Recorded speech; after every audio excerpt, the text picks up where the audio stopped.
राज्यसभा में इस बार भी ट्रिपल तलाक बिल की राह मुश्किल दिख रही है।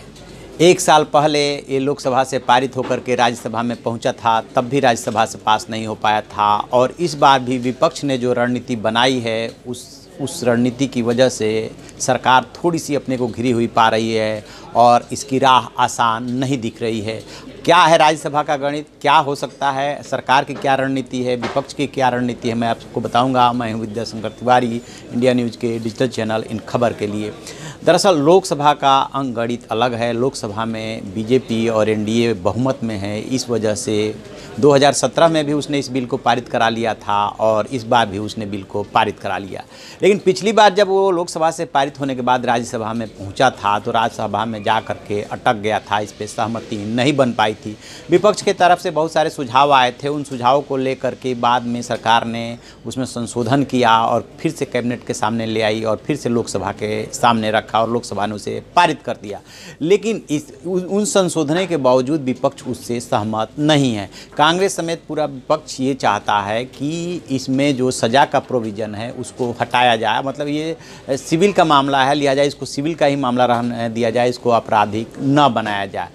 इस वजह से जबकि सरकार का कहना ये है कि जो आपने सुझाव दिए थे उसको काफ़ी हद तक इसमें जो है शामिल कर लिया गया है और अब इसमें संशोधन करना उचित नहीं होगा। आपको याद होगा कि एनडीए की या मोदी सरकार की समय समय पर टीआरएस, बीजेडी और एआईएडीएमके मदद करता रहा है। लेकिन इस बार जो जानकारी मिल रही है और इनके लगभग राज्यसभा में 30 सदस्य हैं। कुल राज्यसभा का गणित कुछ इस तरह से है कि यूपीए के जो सहयोगी दल हैं और जो उसकी इस काम में मदद कर रहे हैं उनकी स्ट्रेंथ 112 के आसपास है, जबकि एनडीए की 93 है। और ये जो दल है एआईएडीएमके, टीआरएस, वाईएसआर कांग्रेस और अदर्स जो है उनकी जो है लगभग 39 सीट्स हैं।